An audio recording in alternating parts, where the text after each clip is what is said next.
کیا آپ کی زندگی میں ایسے فیزز آتے ہیں جس میں آپ کو tension, depression, over thinking, negative thinking سے گزرنا پڑتا ہے؟ آبویسلی آپ کے اسپیشلی عورتیں اس بات سے ریلیٹ کریں گی، کیونکہ شادی شدہ زندگی میں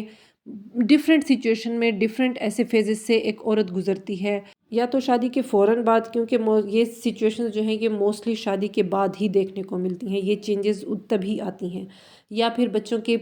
پیدائش کے بعد جو ہے یہ مسئلے مسائل دیکھنے کو ملتے ہیں، جس سے بہت سی عورتیں ریلیٹ کریں گی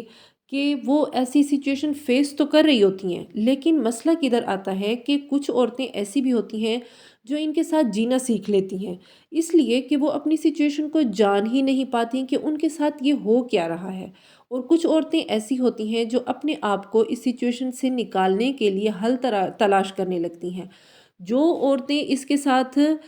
سچویشن کے ساتھ رہ رہی ہوتی ہیں، ان کو میں یہ کہنا چاہوں گی کہ آپ یہ ویڈیو ضرور دیکھیں، کیونکہ انہیں اپنی سچویشن کا پتہ ہی نہیں ہوتا، انہیں لگتا ہے کہ یہ سب ہو رہا ہے، اور سب سے بڑا المیہ کہ ہم اس قسم کی باتیں کسی کے ساتھ ڈسکس تو کیا، ہم اپنے پارٹنر کے ساتھ بھی ڈسکس کرنا ضروری نہیں سمجھتے، کیونکہ ہمیں لگتا ہے ہم فیمیل یہ سوچتی ہیں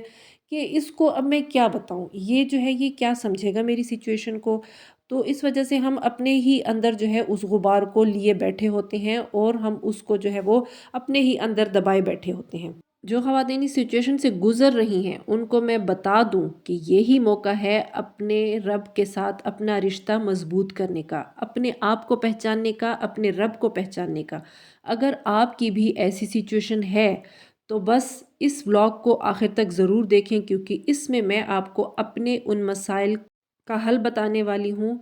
السلام علیکم، کیسے ہیں آپ سب؟ امید کرتی ہوں میں آپ سب ٹھیک ہوں گے۔ الحمدللہ میں بھی بالکل ٹھیک ہوں، اور چائے پیتے ہوئے اور موسم کو انجوائے کرتے ہوئے آتے ہیں دوبارہ اپنے ٹاپک کی طرف، کہ اگر میری وہ بہنیں اس سچویشن سے گزر رہی ہیں جن سے میں گزر چکی ہوں، اور میں آپ کو اپنا ایکسپیرینس بتا رہی ہوں، اور میں ان لوگوں میں سے ہوں، میں نے آپ کو سٹارٹ میں بتایا کہ دو قسم کے جو ہیں وہ لوگ ہیں، ایک تو اس سچویشن میں گزر رہے ہیں جن کو پتہ ہی نہیں ہے اپنی سچویشن کا، اور وہ اب کسی سے ڈسکس ہی نہیں کر پاتے، اور دوسرے وہ لوگ ہیں جو اس سچویشن سے اپنے آپ کو نکالنے کی کوشش کر رہے ہیں، ٹھیک ہے، جنہوں نے حل تلاشا کہ ہم نے کیسے اس سے سچویشن سے نکلنا ہے، کیونکہ یہ نارمل نہیں ہے۔ تو ان لوگوں میں الحمدللہ میں بھی ہوں ایک، تو میں نے کہا چلے میں آپ سے ڈسکس کرتی ہوں کہ وہ میری بہنیں جو ان پرابلمس کو فیس کر رہی ہیں، تو ان کو میں آج بتاتی ہوں کہ وہ اس سے کیسے چھٹکارا پا سکتی ہیں۔ تو میری وہ بہنیں جو اپنے انلاز کی وجہ سے، یا اپنے بچوں کی وجہ سے، یا بس کسی کی وجہ سے بھی جو ہے وہ اس طرح کی فرسٹریٹ ہو رہی ہیں، یا اس طرح کی جو ہے وہ نیگیٹو تھنکنگ یا اوور تھنکنگ سے گزر رہی ہیں، تو بالکل بھی اپنے آپ کو کمزور مت سمجھیں، اور نہ ہی اپنے آپ کو دنیا کے سامنے کمزور دکھائیں، بس چپ کر کے اپنے رب سے رجوع کریں۔ کیسے، وہ میں آپ کو بتاتی ہوں۔ نمبر 1 میں آپ سے کہوں گی، فرسٹ پوائنٹ، کہ آپ اگر ایسی سچویشن میں ہیں تو جو ہے اپنے پارٹنر سے شیئر کریں، جو آپ کے بہت ہی قریب ہے۔ آپ کی مدر کا تو میں اس وجہ سے مشورہ نہیں دوں گی، کیونکہ مدرز جو ہیں وہ بہت اوور سینسٹیو سی ہوتی ہیں،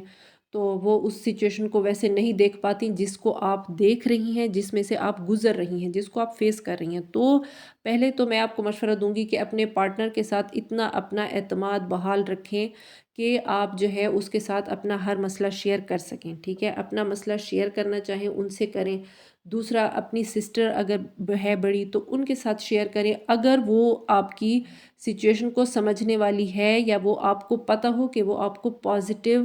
کسی قسم کا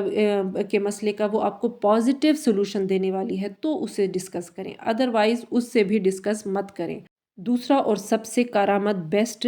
طریقہ جو میں اب آپ کو بتانے جا رہی ہوں، وہ ہے اپنے رب سے رابطہ مضبوط کر لیں۔ کس طرح سے؟ کہ آپ جو ہے نماز پڑھیں، خشوع خضوع کے ساتھ نماز پڑھیں، اس کے بعد بیٹھ کر اپنے رب سے دعا مانگیں۔ آپ اگر یہ اب کہیں کہ ہم تو بچوں کے وجہ سے جو ہے نماز میں دعا ہی نہیں پڑھ سکتے، دعا نہیں مانگ سکتے، تو آپ کو میں یہ کہوں گی کہ فجر کا وقت ہوتا ہے جس وقت بچے سوئے ہوتے ہیں، یا عشاء کا وقت ہوتا ہے جس وقت بچے سوئے ہوتے ہیں، اس ٹائم میں آپ جو ہے وہ ایسے ٹائم نکالیں جس وقت بچے آپ کے ادھر ادھر ہوتے ہیں، تو ادھر بیٹھ کے جو ہے آپ ذرا زیادہ وقت لیں، اور آپ اپنے رب سے ڈسکس کریں اپنا مسئلہ، وہ باتیں جو آپ کسی انسان سے شیئر کرنا چاہتے ہیں وہ اپنے رب سے کریں، ٹھیک ہے۔ آپ کو جو ہے اچھا آپ کو بڑی تسلی ملے گی، آپ کو بڑا سکون ملے گا۔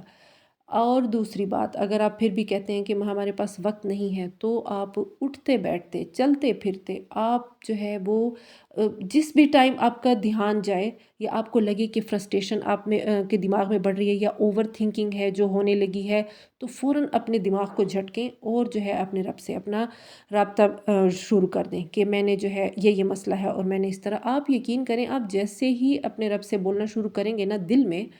تو دیکھیں آپ کو فوراً ہی جس چیز کا آپ کا مسئلہ ہے نا، وہ پہلے تو آپ کا وقت ہی ختم ہو جائے گا، اور پھر جب آپ بار بار اس طرح کریں گے تو آہستہ آہستہ وہ سارا مسئلہ ختم ہی ہو جائے گا۔ دوسری بات یہ کہ جب آپ اپنے سارا مسئلہ اپنے رب کے سامنے رکھتے ہو نا، اپنے دل کا غبار جب اپنے رب کے سامنے خالی کرتے ہو، تو آپ کے کیا فائدہ ہوتا ہے کہ آپ کی انسانوں سے ایکسپیکٹیشن ہی ختم ہو جاتی ہے،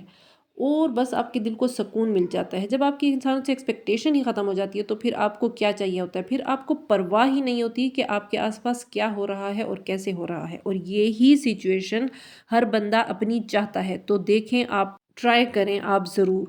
اس کے بعد جو سب سے لاسٹ پوائنٹ میں آپ سے کہوں گی وہ ہے استغفار کا ورد۔ آپ ہر ٹائم جو ہے استغفار پڑھیں، جب بھی آپ کو لگتا ہے کہ آپ کے کام کر رہی ہیں آپ اور آپ کا دماغ اوور تھنکنگ سٹارٹ کر دی ہے اس نے، تو فوراً سے جو ہے اپنے مائنڈ کو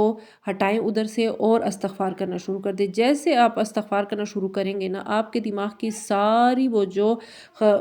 وہ چل رہی تھی اس میں کہانی، وہ سب ختم ہو جائے گی، اور بس آپ نے استغفار، ایک تو اس کا یہ فائدہ ہوگا کہ آپ کے گناہ معاف ہوں گے، دوسرا اس کا یہ فائدہ ہوگا کہ آپ کی وہ جو فرسٹریشن ہے، وہ اوور تھنکنگ ہے، وہ نیگیٹو تھنکنگ ہے، وہ سب ختم ہو جائے گا۔ آہستہ آہستہ آپ بہت ہی پازیٹیو اپنے چینج اپنے اندر فیل کریں گے، آپ اپنی زندگی میں بدلاؤ فیل کریں گے۔ آپ صرف آپ نہیں فیل کریں گے، کیونکہ ایک عورت سے بچے اس کا گھر بنا ہوتا ہے، تو اس وجہ سے سارے گھر میں جو ہے وہ چینج آئے گا۔ اور اب آپ یہ کہیں گے کہ ہم نے استغفار کیسے پڑھنی ہے، تو استغفار آپ اس کے پڑھنے کا تو کوئی ٹائم ہی نہیں ہے نا، آپ اینی ٹائم ادھر پڑھو۔ آپ اٹھتے بیٹھتے چلتے پھرتے کام کرتے ہوئے، جھاڑو مارتے ہوئے، برتن دھوتے ہوئے، آپ بس استغفار کو پڑھی جاؤ، ٹھیک ہے؟ رات کو سوتے ہوئے استغفار پڑھتے پڑھتے سو جاؤ، جس ٹائم بھی آپ لیٹے ہوئے ہو آنکھیں بند کر کے استغفار کا ورد شروع کر دیں۔ تو میرے چینل کو سبسکرائب کریں اور مجھے لائک کریں، اور ملتے ہیں نیکسٹ ولاگ میں۔ اللہ حافظ۔